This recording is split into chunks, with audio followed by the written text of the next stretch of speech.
Buen día, estudiantes. Yo soy Emiliano Campo, soy el profe Emiliano. Formo parte de este grupo de docentes de la asignatura FSH1 y conmigo van a estar viendo la segunda parte de la primer clase de genética. Genética está dividida en dos clases. Una la estamos viendo en esta modalidad a través de videos. La segunda espero que sea de modo presencial y va a ser más adelante en los meses que vienen. Entonces, ustedes ya vieron el mecanismo de la replicación a fondo, vieron un poco de lo que es expresión génica, es decir, transcripción y traducción, también hablaron de los cromosomas, de su empaquetamiento, de su morfología, de cuándo son dobles y cuándo son simples, de que nosotros, los seres humanos, tenemos en nuestras células 23 cromosomas que están de a pares, ¿sí? Cada uno de estos cromosomas tiene su homólogo, cada uno de estos cromosomas viene de un parental distinto, es decir, 23 vienen de nuestra madre, 23 vienen de nuestro padre. Y algunas otras generalidades más también han estado viendo en el video de la profe Julia. Conmigo lo que vamos a ver son tres temas, básicamente: el ciclo celular y la mitosis, la meiosis, que son distintos tipos de división celular, mitosis, meiosis, ¿sí? Y por último, los mecanismos y las leyes de la herencia. Bien, entonces arrancando con lo que es el ciclo celular. ¿Qué es el ciclo celular?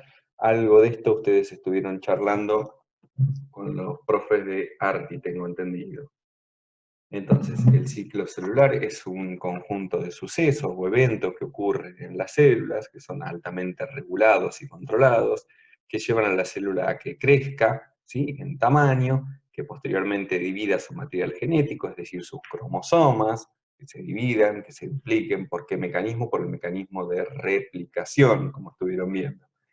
Y que posteriormente se divida ese núcleo con esas cromosomas y esa información genética, y posteriormente se divida la célula a través de un proceso que se conoce como citocinesis, ¿sí? Entonces, en el ciclo celular ocurren una serie de eventos o sucesos. Básicamente se alterna lo que es la fase conocida como interfase, con la fase de división nuclear, o en este caso conocida como mitosis, ¿sí? Aquí en la figura entonces tenemos la interfase y la división. A su vez, cada una de estas etapas tiene subetapas. En la interfase tenemos, si partimos de aquí de un inicio del ciclo, en esta flecha verde, tenemos la primera etapa que se conoce como G1, la segunda es la fase S y la tercera de la interfase es la G2. En cada una de estas etapas ocurren eventos que son específicos, ¿sí? ¿Qué es lo característico de la etapa de G1? La célula ahí se va a preparar, va a haber una gran actividad metabólica o bioquímica, donde la célula va a sintetizar, va a producir una gran cantidad de proteínas y enzimas que van a actuar en la fase siguiente, en la fase S, ¿sí? Entonces, lo característico de la fase G1 es el crecimiento celular, la alta actividad metabólica. Posteriormente, una vez que la célula ya está preparada para entrar en la fase siguiente, viene la fase S. S es por síntesis. ¿Y síntesis de qué? Síntesis de ADN. Es decir, en esta fase la célula replica su ADN.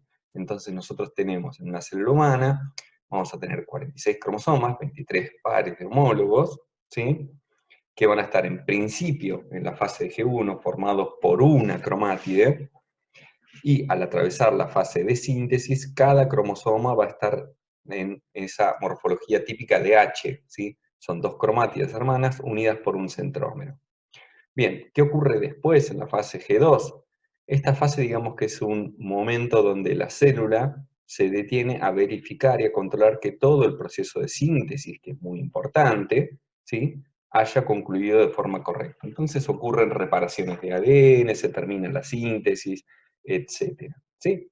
Una vez que la célula ha atravesado el proceso, la etapa de G2 adecuadamente, la célula ingresa en la división, ¿sí?, la división celular propiamente dicha, mediante la mitosis, que es la división nuclear, y la citocinesis, que es la división del citoplasma con sus organelas.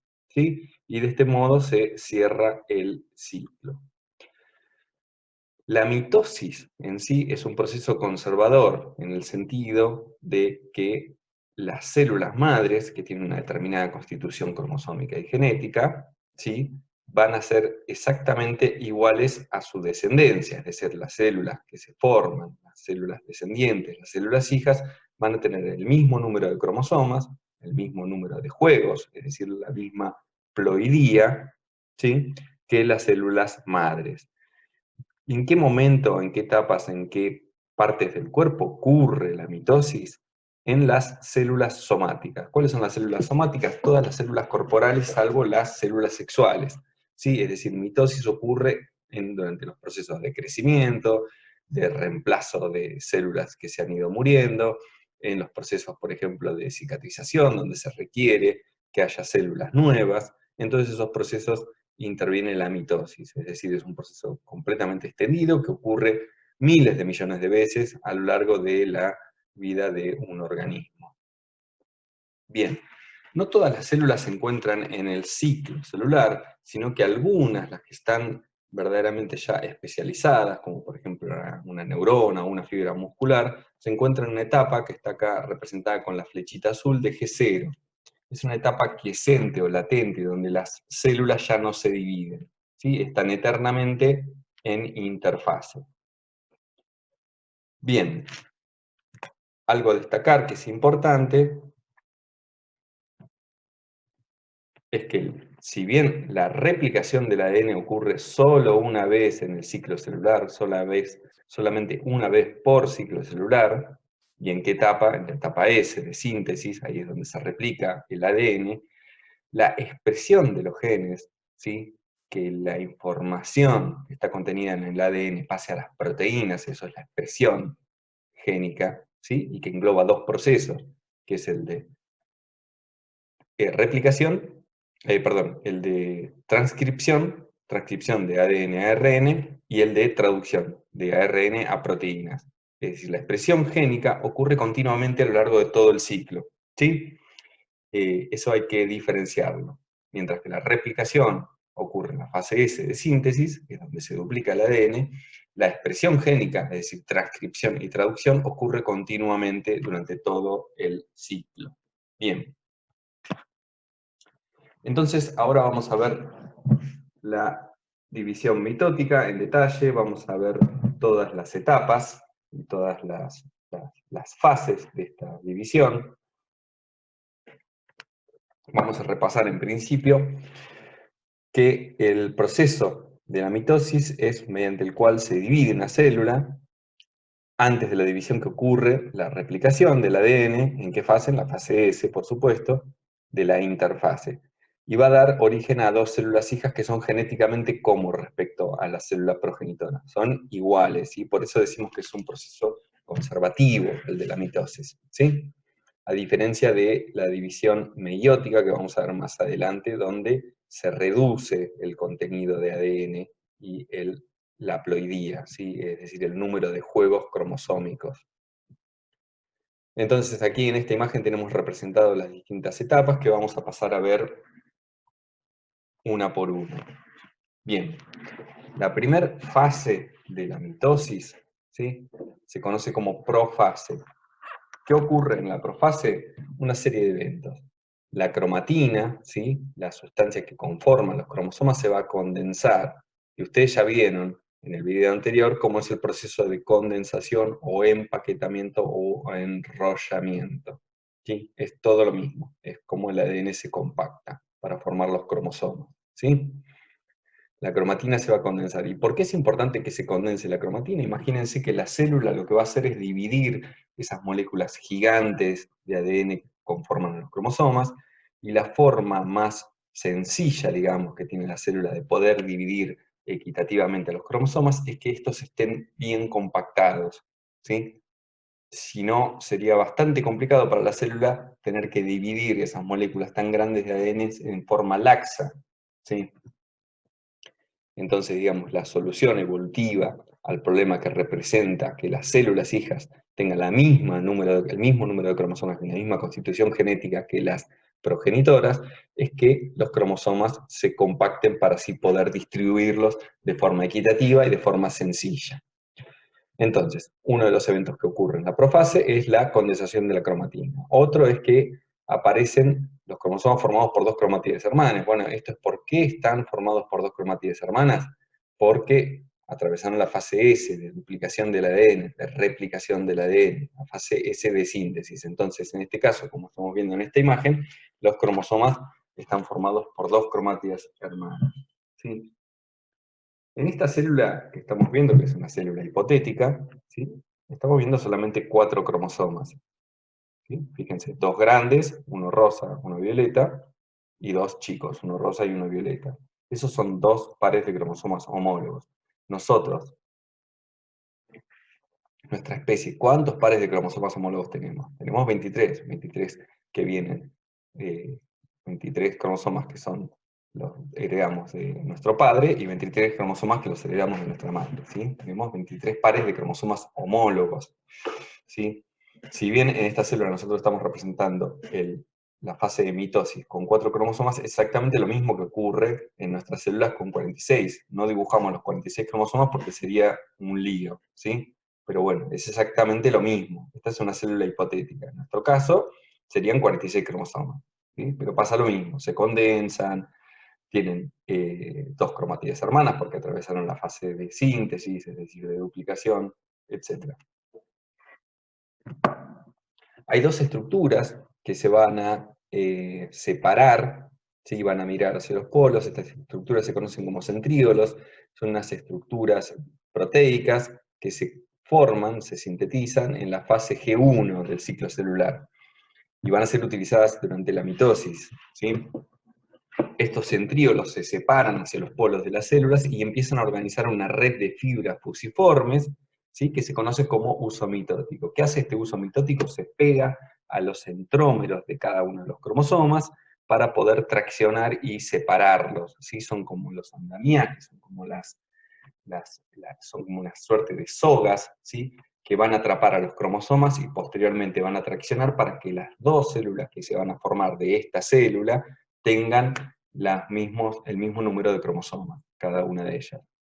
Bien, entonces se forman las fibras fusiformes, las fibras se unen a los cromosomas a través de los centrómeros, y como estas estructuras, los centríolos, son estructuras del citoplasma, ¿sí? Y necesitan contactarse con los cromosomas, que son estructuras que están dentro del núcleo, separados por la membrana nuclear, la envoltura nuclear, la membrana nuclear debe romperse, literalmente se rompe para que puedan atravesar estas fibras fusiformes del uso organizado por los centríolos. Entonces, todos estos eventos son los que ocurren durante la primera fase de la mitosis. ¿Qué ocurre en la segunda fase, que es la metafase? La condensación de la cromatina que conforman los cromosomas es máxima. ¿Qué quiere decir?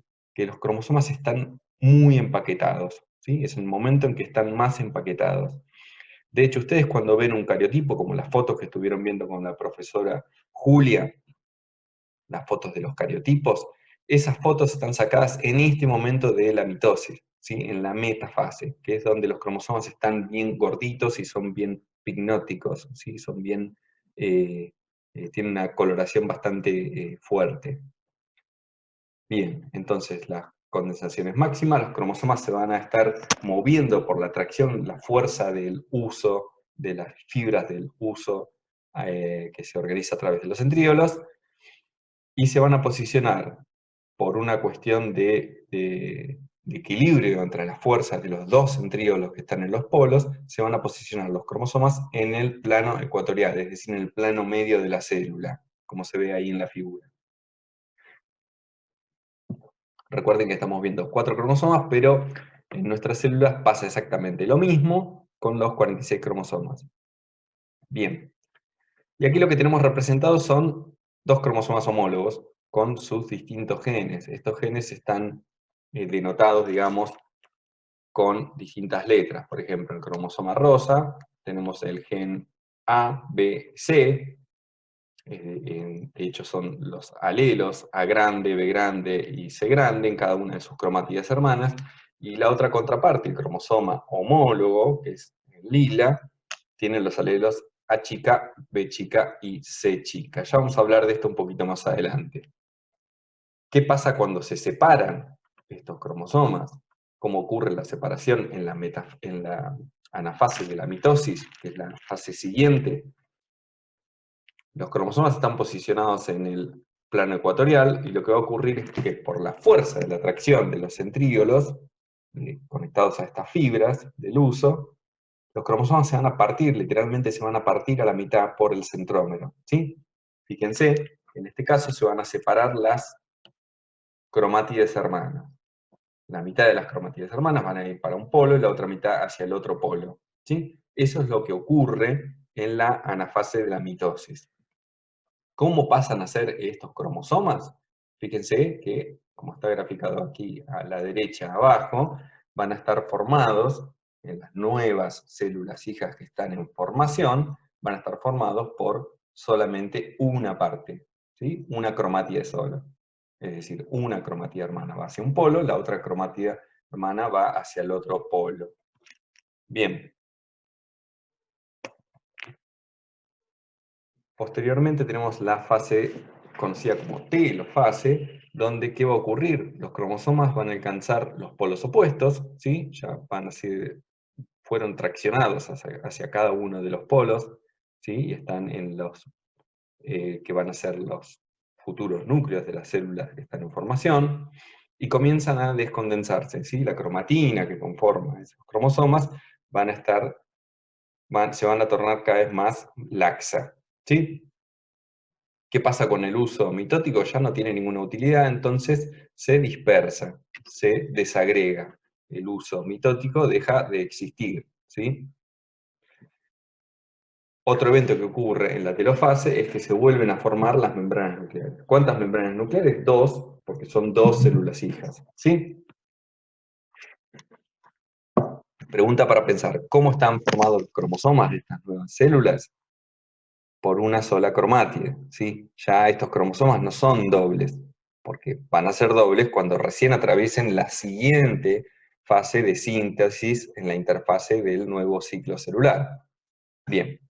Y por último, la última etapa es la citocinesis, es decir, la división del citoplasma. También ocurre en un plano ecuatorial y lo que hace es separar el citoplasma con todas las organelas en dos células. Perfecto. Entonces, ¿cómo son las células hijas respecto a la progenitora? Son genéticamente igual, en el sentido de que tienen la misma constitución de cromosomas y la misma ploidía. En nuestras células, si partimos de una célula diploide, 2N igual a 46, que así son nuestras células somáticas, al atravesar la fase de mitosis, tenemos como producto dos células que van a ser iguales, ¿sí? Van a ser diploides, porque van a tener 46 cromosomas, 23 pares de cromosomas homólogos, y van a ser 2N, entonces igual a 46. Bien.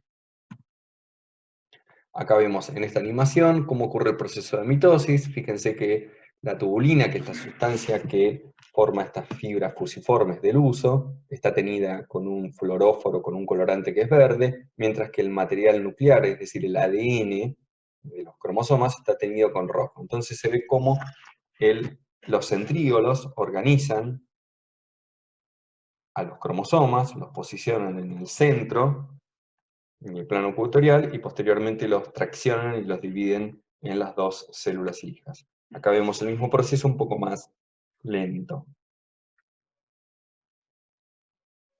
Bien, ya vimos todas las generalidades de lo que es la mitosis, vamos a pasar a discutir el segundo proceso, el segundo tipo de división celular que se conoce como meiosis. Decíamos entonces que la mitosis ocurre en las células somáticas, en las células corporales, ¿sí?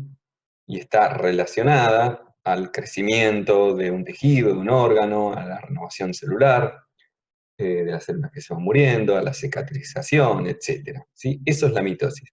¿Dónde ocurre la meiosis? La meiosis no ocurre en todas las células, ocurre solamente en un grupito restringido de células que son las células madres de las células sexuales, ¿sí? Las células de la línea germinal, ¿sí? Así se conoce.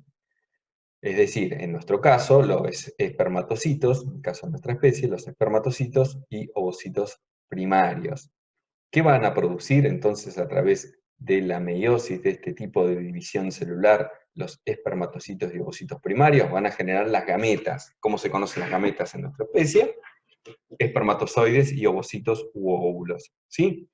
Entonces, la meiosis solamente está restringida a la división de las células sexuales para formar las gametas. Proceso que es sumamente importante porque es el que permite la continuidad de nuestra especie a través de la reproducción sexual. Una de las grandes importancias de la división meiótica es que permite que se restablezca y que se mantenga el número cromosómico a través de las generaciones. ¿Qué quiere decir con eso? Imagínense que la formación de las gametas está dado por un proceso donde no se reduce el número de cromosomas. Ya vamos a ver.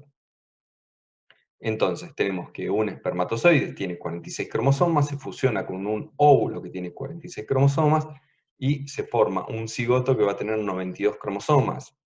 En la siguiente generación, esa espermatozoide va a tener 92 cromosomas, se va a fusionar con un óvulo con 92 cromosomas, y va a ir creciendo el número cromosómico, lo cual es inviable. Nuestro número cromosómico es constante a lo largo de las generaciones. ¿Sí? Entonces, si es constante y es siempre de 46, tiene que haber un mecanismo que compense la fusión de las gametas. ¿Sí? Las gametas se van a fusionar, van a aportar cada una sus cromosomas, para que no vaya incrementándose el número cromosómico generación a generación. En algún momento ese número se tiene que reducir a la mitad. Y eso ocurre a través de este mecanismo conocido como meiosis, de este tipo particular de división. ¿Sí? Una de las importancias entonces de la división meiótica es que se reduce a la mitad el número cromosómico, y por tanto nuestras gametas, los espermatozoides y los óvulos en nuestra especie, tienen la mitad de los cromosomas que el resto de las células somáticas. O sea que las gametas tienen 23 cromosomas. ¿Sí? ¿Cómo ocurre eso? Se da gracias a que la meiosis en realidad son dos divisiones secuenciales en una misma. ¿Sí? Ocurre una división y posteriormente una división. Con lo cual, si yo parto de una célula de diploide de 2n igual a 46, por ejemplo un espermatocito o un ovocito primario, se van a formar 4 gametas. Es decir, de una célula se forman, en el caso de la meiosis, 4 células, 4 gametas. ¿Sí? Bien. A la primera de las dos divisiones, la meiosis 1, la conocemos como división reduccional, ya que en esa división lo que va a ocurrir es que se reduzca a la mitad la ploidía. Recuerde que la ploidía es el número de juegos cromosómicos. Las células de todos nosotros somáticas tienen 2 juegos por cada cromosoma, ¿sí? Cada cromosoma, cada uno de los cromosomas lo va a aportar la madre, y el otro cromosoma, el cromosoma homólogo, lo va a aportar el padre. Es decir, nosotros tenemos 46 cromosomas que provienen 23 de nuestro papá y 23 de nuestra mamá. Bien, entonces en la meiosis 1 lo que va a ocurrir es que se va a reducir a la mitad el número de cromosomas. La meiosis 2 se conoce como ecuacional, ¿sí? Y es bastante similar a lo que es la mitosis. Pero bueno, vamos a pasar a ver todas las etapas una por una. Entonces vamos a arrancar por la meiosis 1, que recordemos, se conoce como reduccional porque se reduce a la mitad la ploidía, y donde van a ocurrir ciertos eventos de gran importancia, ¿sí? Uno de ellos es el apareamiento de los cromosomos homólogos para luego separarse, ¿sí? Entonces, en la profase 1 ocurre, al igual que en la mitosis, que los cromosomas se van a condensar. ¿Cómo están formados los cromosomas? Por dos cromátides hermanas. ¿Por qué? Porque en la meiosis, al igual que en la mitosis, antes de entrar en la fase de división, ocurre la fase de síntesis en la interfase. ¿Qué ocurre en la fase de síntesis? Se duplica el ADN, se replica el ADN, ¿sí? Entonces cada uno de los cromosomas va a estar conformado por dos cromátides hermanas. Bien, entonces los cromosomas se condensan, se enrollan, y ocurre algo que no pasa en la mitosis, que es la sinapsis, que es el emparejamiento de los cromosomas homólogos. Cada uno de los cromosomas homólogos, ¿sí? Los 23 pares, se van a encontrar unos a otros y se van a emparejar. Y ahí, en ese emparejamiento, en esa sinapsis, se va a dar un fenómeno que se conoce como entrecruzamiento, que tal vez lo encuentren también que también lo encuentren en algún libro como sobrecruzamiento o crossing over, ¿sí? ¿Qué es este entrecruzamiento? Es el intercambio físico de partes de los segmentos de los cromosomas, ¿sí? Entre los dos cromosomas homólogos, cada uno, recordemos que viene del padre de uno de los parentales y el otro viene del otro parental, van a intercambiar segmentos, con lo cual lo que va a ocurrir es que cada nuevo cromosoma va a tener algún pedacito del otro cromosoma. O sea, cada uno de los cromosomas que viene de la línea parental paterna va a tener algún pedacito de los cromosomas que vienen de la línea materna, ¿sí? Y viceversa. Eso lo que hace es, en definitiva, generar nuevas combinaciones de alelos, ¿sí? Ya vamos a discutir un poquito más lo que son los alelos, en un mismo cromosoma, lo que va a aumentar la variabilidad, ¿sí? Y las gametas que se van a formar a través del proceso de la meiosis van a tener una variabilidad genética potencial muy grande, ¿sí? Esa es la segunda gran importancia de la meiosis. La primera, recordemos que es la reducción de la haploidía para poder compensarse después en la fusión de las gametas, y la segunda gran importancia de la meiosis es que se produce variabilidad genética a través de este proceso de entrecruzamiento, ¿sí? Que aquí abajo está graficado con los distintos colores. Fíjense, un cromosoma homólogo que tiene sus alelos, A grande, B grande, C grande, y el otro homólogo que tiene los alelos A chica, B chica y C chica.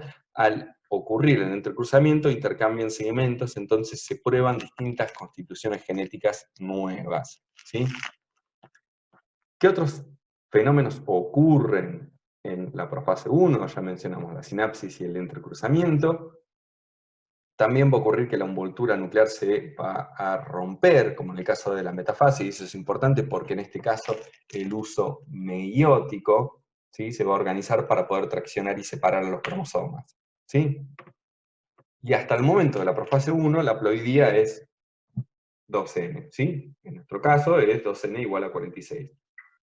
En el caso hipotético de esta célula que estamos viendo, tenemos 4 cromosomas, ¿sí? 2 pares de cromosomas. Tenemos 2 pares de homólogos. Bien.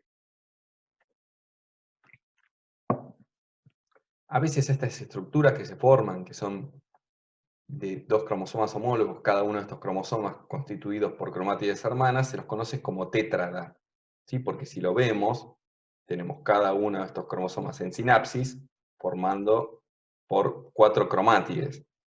No se confundan, cada cromosoma está formado por 2 cromátides, ¿sí? Pero al emparejarse, al ocurrir el intercruzamiento, están como si fuesen pegados estos cromosomas. Y como tienen 2 cromátides cada uno, ¿sí? Forman una estructura de 4 partes, por eso se conoce como tétrada. Bueno.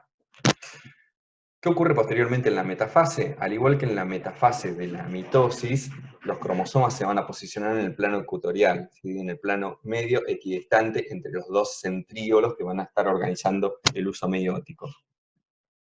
A diferencia de la mitosis, acá los cromosomas se posicionan de a pares de homólogos, ¿sí? Recuerden que en la metafase estaban todos uno al lado del otro los cromosomas. En este caso están de a pares. Un par de homólogos, el otro par de homólogos, el otro par de homólogos, ¿sí? Bien, eso ocurre en la metafase. Y en la anafase, por la fuerza, la atracción que ejercen los centríolos, cada uno de estos cromosomas del par homólogo se van a separar, ¿sí? Y acá es interesante remarcar que cada par de los cromosomas homólogos se va a separar de forma independiente, ¿sí? Entonces vemos, por ejemplo, en este caso, que el cromosoma de este par, el rosa, se separa y va hacia un polo, se va a dirigir hacia un polo, hacia aquí arriba, mientras que el lila se va a dirigir hacia acá abajo, ¿sí?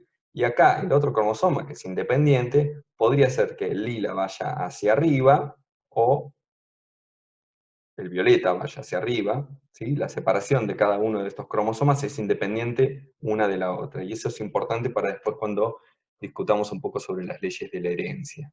Bien, entonces, ¿qué evento ocurre en la fase 1? Se separan los pares de homólogos, ¿sí? ¿Es igual que en la mitosis? Sí.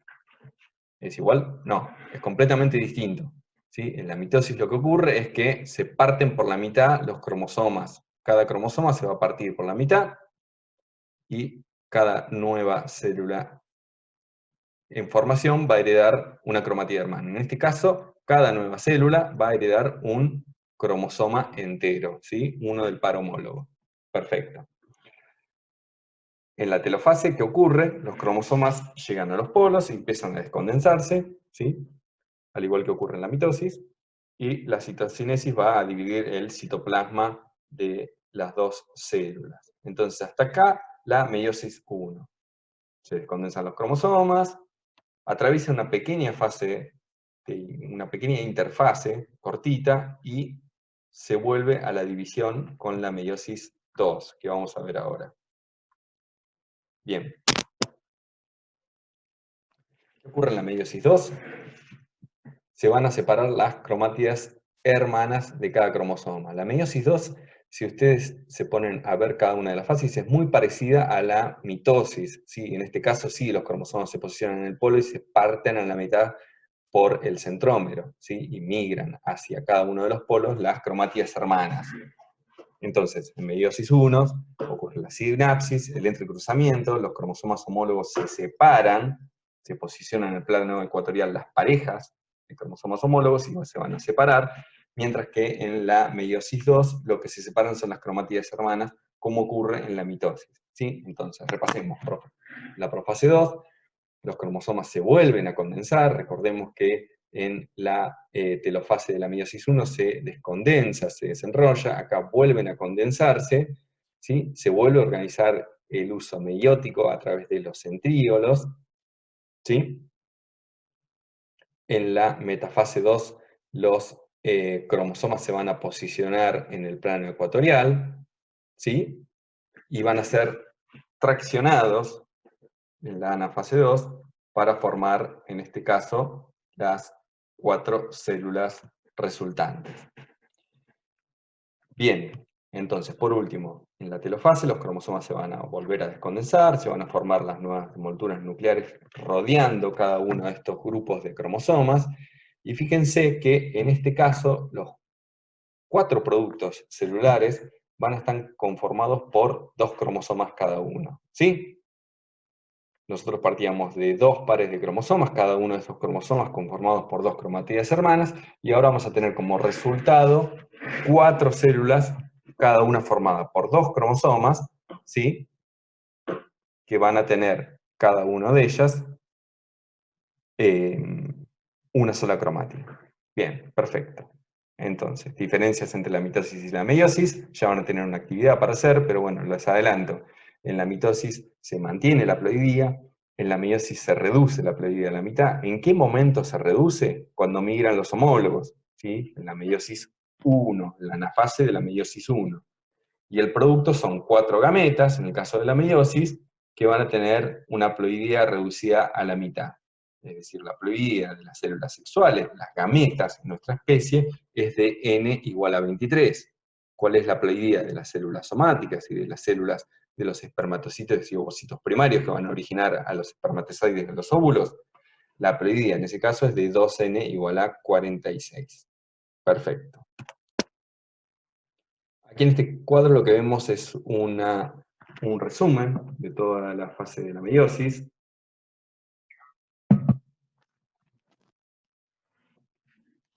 Aquí tenemos solamente 2 cromosomas representados, ¿sí? Nuestra célula hipotética en este caso tiene 2 cromosomas, estos 2 cromosomas son homólogos. Estos 2 cromosomas provienen de cada uno de un padre y de una madre, ¿sí? Por eso tienen distinto colorcito, porque seguramente, si bien tienen los mismos genes a lo largo de estos cromosomas, hay alelos distintos, es decir, hay variantes para cada uno de esos genes que van a determinar rasgos diferentes, por eso están pintados de otro color. Y repasemos lo que ocurría. La célula madre, en un principio, antes de atravesar la fase S, la fase de síntesis, la fase en que se va a replicar el ADN, cada cromosoma, tanto el materno como el paterno, en azul y en rojo, van a estar formados por una cromatida. Posteriormente, al atravesar la duplicación del ADN, cada uno de estos cromosomas va a estar conformado por 2 cromátides, ¿sí? La información genética va a ser la misma, lo único que va a estar duplicada en este caso. ¿Por qué necesita duplicarse? Porque va a atravesar posteriormente la fase de división. Hasta aquí es lo mismo que ocurre en la mitosis. Ahora, ¿qué ocurre en la meiosis 1? segregan los dos cromosomas homólogos, ¿sí? Y se alcanza la reducción de la haploidía, es decir, cada una de estas células que se formó, las primeras dos células que se forman en la meiosis, ya tienen la haploidía reducida, son haploides, ¿sí? En nuestro caso son n igual a 23. Y por último, la segunda división meiótica, que es la división ecuacional, va a partir cada uno de estos cromosomas, en sus cromátidas hermanas, ¿sí? Y va a generar 4 gametas, 4 células hijas que van a ser haploides, ¿sí? Fíjense, si bien cada una de estas células hijas va a tener un solo cromosoma, si nosotros lo comparamos con la célula madre, la información genética en cada una de estas células hijas va a estar completa, ¿sí? Porque nosotros tenemos la información de cada cromosoma por dos, duplicada. Tenemos la de nuestro papá y la de nuestra mamá, ¿sí? Bien. Entonces, los productos finales de la meiosis son 4 células, haploides, 4 gametas, y en nuestra especie los productos de la meiosis son los espermatozoides y los óvulos. Bueno, hasta aquí, ciclo celular, mitosis y meiosis. Y ahora nos vamos a meter con las generalidades de de los mecanismos de la herencia. Bien, pasamos a la siguiente filmina. Antes de comenzar a ver cuáles son los enunciados, que básicamente son dos enunciados o dos principios que van a explicar o determinar cómo es la herencia de los distintos caracteres, vamos a ver algunas generalidades, vamos a repasar algunos conceptos. El primer concepto es el de alelo. ¿Sí? Nosotros acá tenemos representado un cromosoma. Este cromosoma está formado por dos cromátides. ¿Por qué estará formado por dos cromátides hermanos? Porque seguramente este cromosoma ha atravesado la fase S, la fase de síntesis, de replicación del ADN. Bien, en celeste tenemos representado algún gen en particular, ¿sí? La posición que ocupa cada gen en un cromosoma se conoce como locus, ¿sí? El locus es la posición física donde está un gen. Si un determinado gen está en un cromosoma en particular, como en este caso, en el brazo corto, por ejemplo, de este cromosoma. Hay otros genes, acá representados con distintos colores, ¿sí? Cada uno de estos genes ocupa un lugar que es inamovible, digamos, ¿sí? Y que se conoce como locus. Es decir, el locus es el lugar que ocupa un determinado gen. ¿Qué es un gen? Recordemos que son las unidades básicas de la herencia, son secuencias de ADN, como lo vemos acá representado por la doble hélice de ADN, que se heredan de padres a hijos y que especifican un determinado rasgo o carácter físico, bioquímico o molecular, ¿sí? Por ejemplo, en este caso en particular, este gen, que lo tenemos representado en celeste, va a determinar la morfología de la pera, ¿sí? Como vemos en esta fotografía. La forma de la pera va a estar representado por un gen que va a estar posicionado en un lugar específico de un cromosoma. ¿Cómo se llama ese lugar específico? Se llama locus. Bien, ahora, para cada rasgo físico, para cada carácter, tenemos variantes en la población, ¿sí? Tenemos, por ejemplo, peras que tienen este hoyuelo, ¿sí? Como en esta fotografía, y tenemos peras que no tienen el hoyuelo, como es en mi caso, o como es en esta fotografía, ¿sí? A las distintas variantes de un determinado carácter físico, a las distintas variaciones que vemos en la población, se las conoce como alelos. Eso es un alelo, ¿sí? ¿Qué es un alelo? Son distintas variantes de un gen, que van a ser diferentes porque la secuencia de ADN va a ser levemente distinta, van a ser el mismo gen, van a tener una secuencia muy parecida, pero van a ser apenas variantes, ¿sí? La secuencia de nucleótidos, como se ve en la estructura de la doble hélice de la derecha, va a ser un poco diferente, y va a determinar un carácter levemente distinto. En este caso, la pera sin el hoyuelo. Bien, esos son los alelos. Aquí tenemos la definición. Entonces, las formas alternativas de un mismo gen, que están localizadas en una posición específica. ¿Cómo se llama esa posición específica en el cromosoma? Se llama locus, ¿sí? En un determinado cromosoma. Bien, entonces ya sabemos bien lo que es un alelo. Bien, ahora vamos a repasar el concepto de homocigosis y heterocigosis, ¿sí? Nosotros vemos acá en esta figura que tenemos un par de cromosomas homólogos, ¿sí? Para cada uno de esos pares de cromosomas homólogos tenemos dos posibilidades de alelos, ¿sí? El H grande o el H chica. ¿Sí? En este caso, lo que estamos viendo es que los dos cromosomas homólogos, en sus dos cromátides hermanas, ya vamos a ver por qué, tienen el alelo H grande, ¿sí? Que especifica el carácter del hoyuelo en la pera, ¿sí? Cuando en los dos cromosomas homólogos se encuentra el mismo alelo, nosotros decimos que eso se llama homocigosis, ¿sí? Y a la constitución genética, es decir, al genotipo o al individuo portador, decimos que es un homocigota. Y esto es así para el caso del alelo H grande como para el caso del alelo H chica, ¿sí? Cuando en ambos cromosomas homólogos el alelo que se encuentra es el mismo, decimos que es homocigosis, ¿sí? Y al portador, al individuo portador, o al genotipo, lo conocemos como homocigota. En este caso, cuando en uno de los dos cromosomas tenemos el alelo H grande y en el otro tenemos un alelo distinto, en este caso H chica, decimos que es un caso de heterocigosis, ¿sí? Y el genotipo entonces será heterocigota, al igual que el individuo portador. Ahora bien, veamos este caso. ¿Esto cómo se llama? ¿Es homocigota? ¿Es heterocigota? ¿Es irreal? Esto es imposible, no puede haber en cromátidas hermanas alelos diferentes. ¿Por qué? Porque tenemos que recordar que cada una de estas cromátidas hermanas acaban de surgir por replicación del ADN, ¿sí? Entonces, como la replicación es bastante exacta, digamos, es un proceso muy controlado, muy regulado y bastante exacto, es imposible que en la cromatida hermana se dé el caso de que haya un alelo diferente.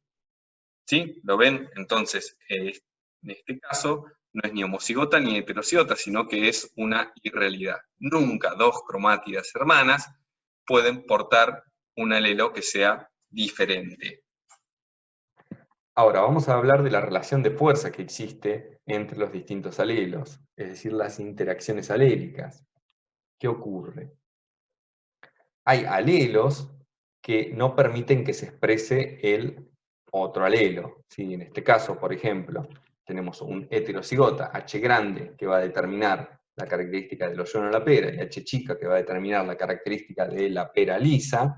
¿Sí? En algunos casos, uno de los alelos ejerce una fuerza, digamos, ocultando al otro alelo. Cuando eso ocurre, se habla de alelos dominantes y recesivos, ¿sí? Entonces, ¿qué es un alelo dominante?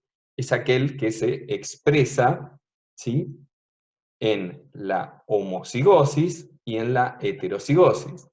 Es decir, si yo tengo un individuo que es H grande en uno de sus cromosomas y H grande en el otro cromosoma, va a expresar el hoyuelo en la pera. Si ese carácter es dominante, si yo tengo un individuo que tenga un cromosoma, en uno de sus cromosomas homólogos, el alelo H grande y en el otro el H chica, es decir, es heterocigota, también va a expresar ese carácter, ¿sí?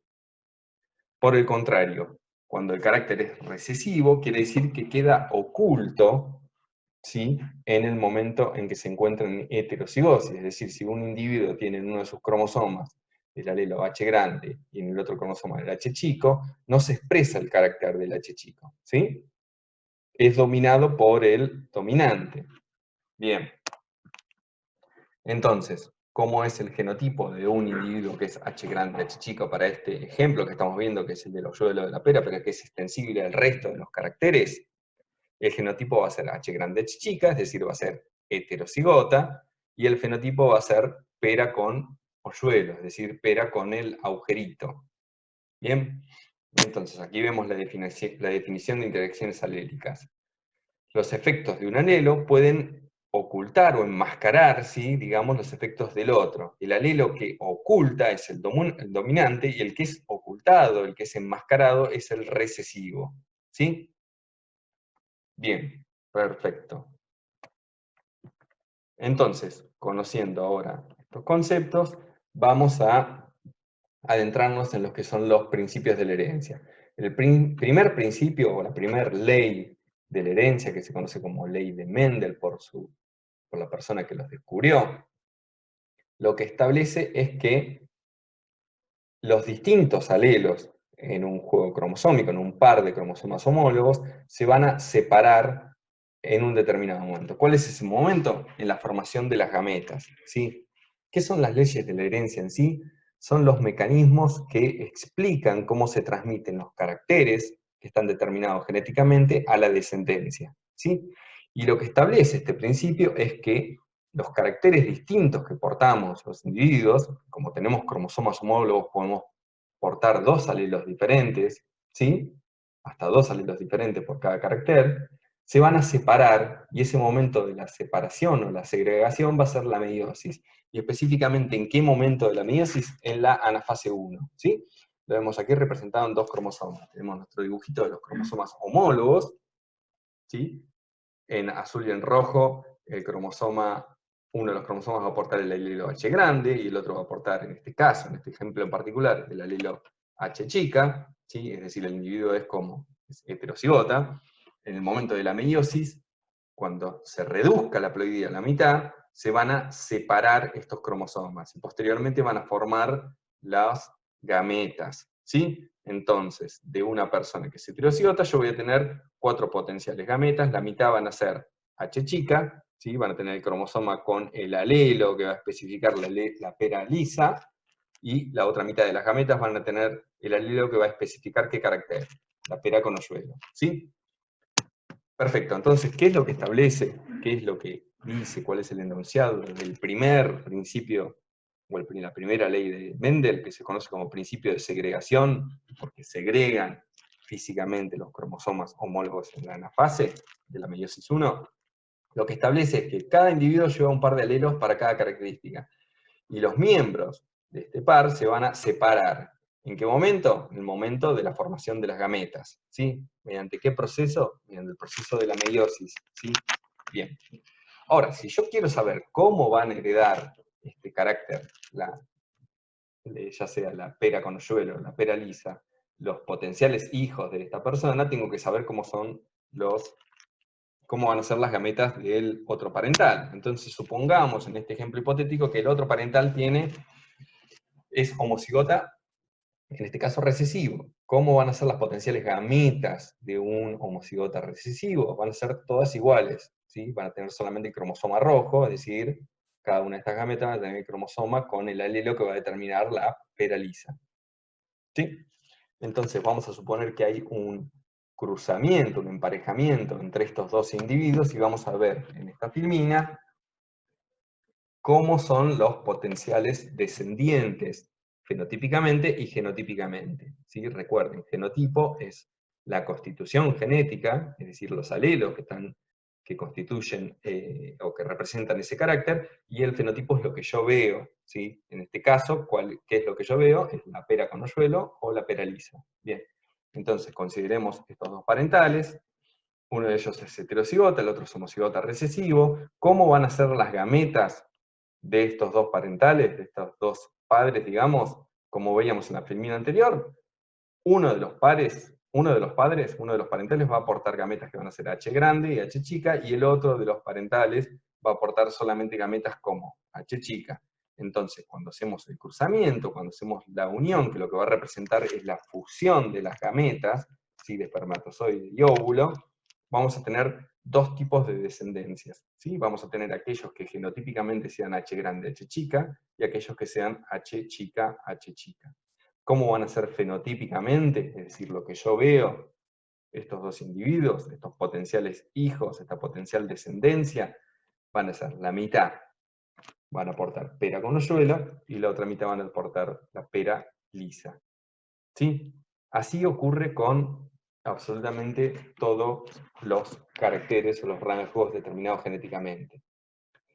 Una forma fácil de ver esto es a través de unos cuadros conocidos como cuadros de Punnett. Aquí lo vemos, son cuadros de doble entrada, donde en las filas y en las columnas ponemos a los parentales, y en cada una de estas filas y columnas ponemos las posibles gametas que van a formar. ¿sí? Las posibles gametas, perdón, van a aportar los distintos cromosomas del par homólogo, ¿sí? Entonces, cada una de las celdas del medio lo que representa es la fusión de las gametas y la formación de los descendientes. Entonces acá vemos lo mismo, ¿sí? La mitad de la descendencia va a ser H grande, H chica, la otra mitad va a ser H chica, H chica. Es decir, la proporción va a ser de 1 a 1, genotípica y fenotípicamente, ¿sí? La mitad va a ser H grande, H chica, y van a tener el hoyuelo en la pera, y la otra mitad van a ser H chica, y van a tener la pera lisa, ¿sí? 50% y 50%. Perfecto. Esto va a ir variando conforme sea diferente la constitución genotípica de los parentales. Supongamos, por caso, que tenemos un parental que es H grande y el otro es H chica, H chica. ¿Sí? ¿Qué ocurre en este caso? Vemos en nuestro cuadro de Punnett, uno de los parentales aporta las gametas H chica y el otro solamente H grande, porque los dos son homocigotas, uno dominante y el otro recesivo, y la descendencia es todo como heterocigota. ¿Sí? Es heterocigota, es decir, que la descendencia fenotípicamente solamente va a expresar el carácter de la pera con el hoyuelo. ¿Sí? ¿Por qué? Porque el alelo que determina la presencia del hoyuelo domina sobre el recesivo. Entonces, en el caso que nosotros tengamos parentales que son homocigotas dominantes y recesivos, lo que ocurre es que se enmascara el carácter recesivo, desaparece, y eso se ve muchas veces, que en uno de los dos padres hay un carácter que en la descendencia desaparece completamente, como es el caso de los hoyuelos en la pera, ¿sí? Entonces la descendencia va a ser 100% heterocigotas con los hoyuelos, va a desaparecer el carácter, lo cual no quiere decir que va a desaparecer por siempre, va a estar enmascarado. De hecho, posiblemente la descendencia de estos hijos, que son heterocigotas, dependiendo del otro parental con el que se van a cruzar, su futura descendencia va a seguramente portar el carácter fenotípico de la pera lisa, y lo vemos representado en este cruzamiento. Tenemos, por ejemplo, dos heterocigotas, ¿sí? Que pueden ser hijos, obviamente hijos distintos, pero que ambos son heterocigotas. Y tenemos un cruzamiento aquí abajo, ¿sí? Donde cada uno, en este caso, van a aportar gametas que van a ser H grande o H chica, ¿sí? Los dos. ¿Y cómo va a ser la descendencia? Algunos van a ser homocigotas dominantes, otros van a ser heterocigotas, ¿sí? Y va a aparecer este carácter de el homocigota recesivo que va a expresar, digamos, el carácter de la pera lisa, ¿sí? Entonces ahí vuelve a aparecer el carácter recesivo.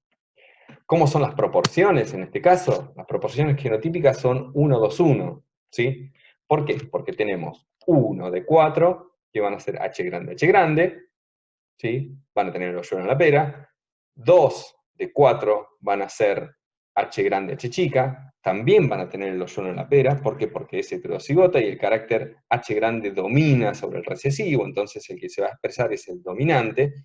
Y 1 de 4, ¿sí? Van a ser H chica, H chica, ¿sí? Y en este, es decir, en el 25% de los potenciales descendientes de este cruzamiento va a aparecer la pera lisa, si bien en los padres no está ese carácter expresado fenotípicamente, porque ambos padres tienen hoyuelo en la pera, ¿sí? Pero el carácter recesivo está enmascarado. Bien, dicho de otra forma, las proporciones fenotípicas, genotípicas son de 25%, 50%, 25%, que es lo mismo que decir 1, 2, 1. ¿Cómo son las proporciones fenotípicas? Son de 3 a 1. ¿Por qué? Porque yo no puedo fenotípicamente diferenciar entre el homocigota dominante y el heterocigota.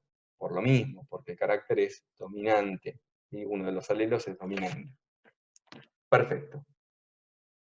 Entonces, ya vimos cómo es el primer principio, el principio de segregación, ¿sí? Se van a separar los alelos que están en un par de cromosomas homólogos, se separan, segregan, ¿sí? En el momento de la meiosis, en la anafase 1 de la meiosis, y van a formar las gametas distintas. Esas gametas posteriormente van a transportar cada uno de los alelos, que van a especificar los distintos caracteres, y se van a fusionar con otras gametas, y dependiendo de cómo sea la constitución genética, es decir, el genotipo y el fenotipo de los padres, es que van a aparecer los distintos caracteres y distintos genotipos en la descendencia.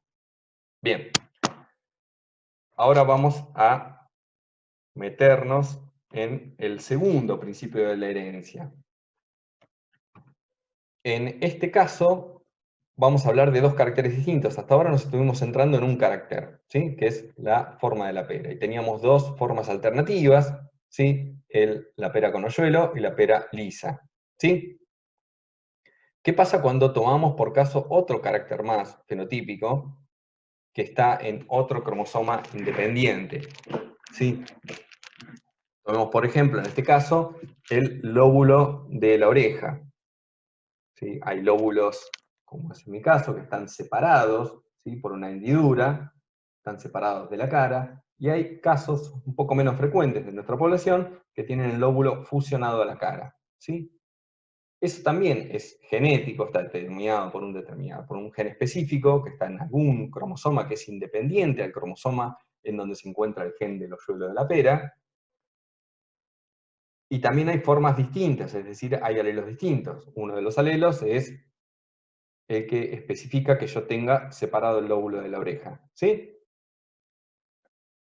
A estos fenotipos, alelos distintos, los asignamos la letra L, ¿sí? El alelo L grande va a ser el dominante y va a determinar el lóbulo separado, mientras que el alelo L chica va a determinar que el lóbulo esté pegado a la cara, ¿sí?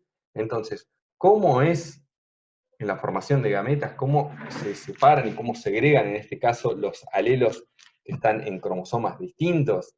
Bueno, aquí el cuadro de Punnett es un poquito más complicado, pero en definitiva es una extensión de lo que vimos recientemente. Fíjense, si nosotros tenemos aquí, en este caso, arriba a la izquierda, parental que tiene el lóbulo separado y la pera con hoyuelo y es heterocigota, ¿sí? Es H grande, H chica para el carácter de la pera y L grande, L chica para el carácter que va a determinar la morfología de la oreja, y tenemos otro parental que se va a cruzar, que es exactamente igual, ¿sí? Es heterocigota para los dos. ¿Qué ocurre en el cruzamiento? Como la separación, perdón, como los alelos de uno de los caracteres están en un cromosoma y los alelos del otro carácter están en un cromosoma independiente, ¿sí? Los alelos que van a determinar la morfología de la pera están en un par de cromosomas homólogos, y los alelos que van a determinar la morfología de la oreja están en otro cromosoma, y como durante la meiosis esto se separa independientemente un cromosoma del otro, yo voy a tener 4 posibles combinaciones de gametas, ¿sí? Voy a tener gametas que van a ser H grande, L grande, gametas que van a ser H grande, L chica, ¿sí? Porque los cromosomas van a segregar de forma independiente unos de los otros.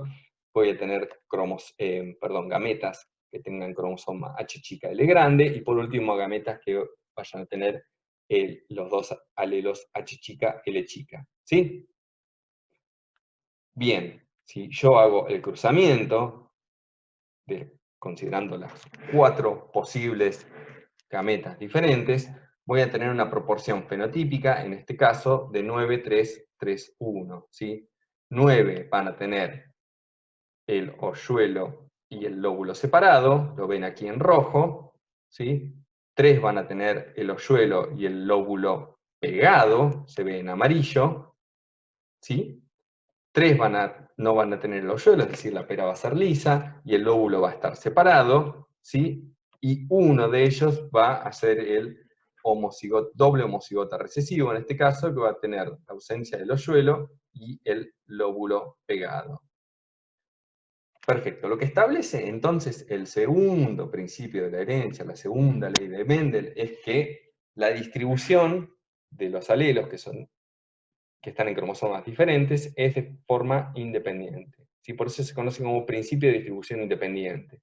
Entonces, lo que dice es que durante la formación de las gametas, cada uno de los alelos va a segregar independientemente del otro par de alelos. ¿Por qué? Porque están en cromosomas homólogos distintos. Entonces la distribución va a ser independiente una de la otra. Bien, perfecto.